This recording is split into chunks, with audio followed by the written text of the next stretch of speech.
Hey everybody, it's Eric Papenfuse, and it's Friday, so it must be a buy day, and as promised, we're going to walk you through some of the amazing finds that we had in this storage unit near Rochester, New York. Let's get right to it.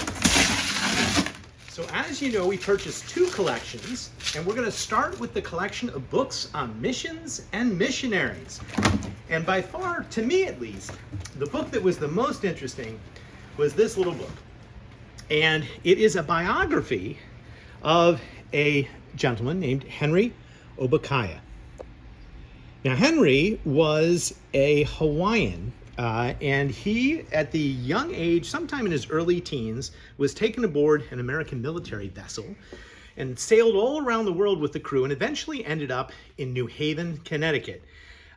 He was found roaming around Yale University by none other than Timothy Dwight. Now, you may remember Timothy Dwight because he is the conservative president of Yale University who published that sermon and essay on dueling about the dangers of dueling in the aftermath of Hamilton's death. It's the same Timothy Dwight. We discussed that on a few days back. He took Obacaya under his wing and basically taught him in a whole variety of different subjects, and eventually he became a Christian. And he was the first student at something called the New Missionary School. Now, at this period in American history, right in the same period of the War of 1812, there was this great missionary zeal. We're approaching the Second Great Awakening.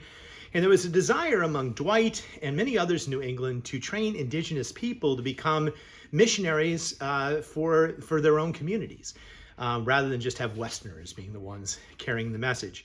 When he was set, it's sort of a tragic story, because when he was set to go back to Hawaii and spread the message of the gospel, he translated the Hawaiian language, he created a new gospel translation, a new grammar. Well, he dies, and unfortunately, he never gets to go back to Hawaii.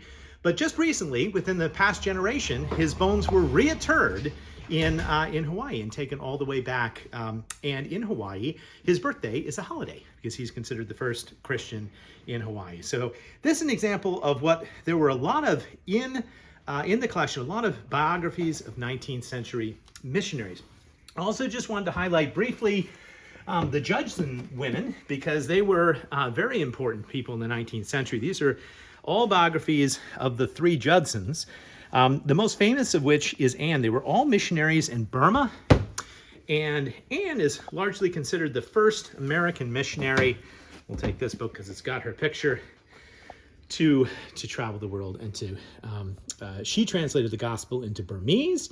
She also translated various works into Thai, and they were fascinating women. And they are some of the most famous women of the 19th century, and they're mostly famous because they ended up sending reports back to the American Missionary Society in Connecticut and New England, and those reports were published in a whole series of journals. And if you look over here, Amanda, you can see we also got a run of the journal. It was called the Missionary Journal. This goes all the way back. I'm just going to take a random volume out for you. This is the yearly volume for 1812. And if you go to the index, it's the Missionary Magazine, you can read about Judson, and then you can go to Judson's Travels. And they became very famous for their writings, and this was an early source of accounts of missionary work throughout the world, throughout the globe. So we're lucky to get the journals, the magazines, and some of the 19th century biographies. We're going to be putting a lot of those on our eBay store, so if you're interested, check them out.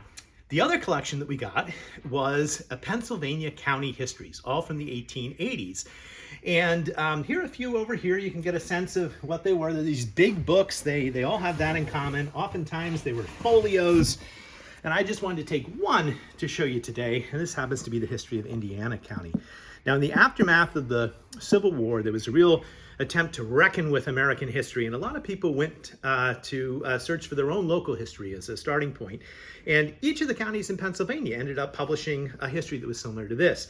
They were big, they were Victorian, they were expensive, they were heavily illustrated, and if you look inside, you'll see these wonderful lithographs. Here's a lithograph of the thoroughbred race grounds in Indiana County, and here's another one Amanda, of an early oil well, which is pretty cool.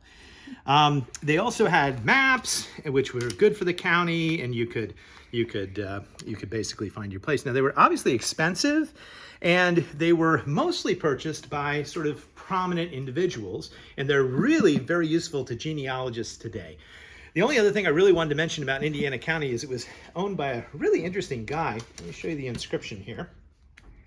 His name was Daniel S. Porter, and there is a photograph of Daniel Porter that I was able to print out from the internet from Find a Grave, and he was a lieutenant colonel who fought at the Battle of Gettysburg as well as Antietam, and eventually went on to become the district attorney for Indiana County. So exactly the type of person who would own the history of Indiana County. And there's one final note on Colonel Porter. There's some letters of his online. He had the unenviable task of having to write home to the families of people who were in his unit who ended up getting killed. And this happened quite a lot. And he wrote a famous letter, which is widely circulated online, about the Battle of Antietam. And he says, basically, when I looked around at that gallant line and the band that had followed me in that afternoon into that murderous fight, but 3 were left. So he had his work cut out for him, Mr. Porter. And we're also going to be putting these histories online. If you got a particular county you're interested in, let us know. Okay, finally, we're going to end this week with a funny book. This was a book I didn't know I needed until I actually saw it, and in the spirit of 19th century architecture, still around today, we're going to talk about The Vanishing American Outhouse. Who knew this book existed? Now, this is an amazing book because it chronicles great outhouses through history, including the first porta potty, which was this one here at the bottom, Amanda, which was actually used for migrant workers. That started the whole porta potty industry. And this one, which looks absolutely terrifying, this one's called Long Drop. Can you imagine using Long Drop? That was still around at the time of the publication. It actually teaches you how to build an outhouse, and it's filled with poetry and odes to outhouses, which apparently was a 19th century thing. So we're going to end this week with James Whitcomb Riley, the great poet, and his ode to an outhouse. Just one verse. But when the crust was on the snow, and the sullen skies were gray, in sooth the building was no place where one would wish to stay. We did our duties promptly. There one purpose swayed the mind. We tarried not, nor lingered long on what we left behind. The Vanishing American Outhouse. All right, we'll see you next week and every Friday on Buy Day.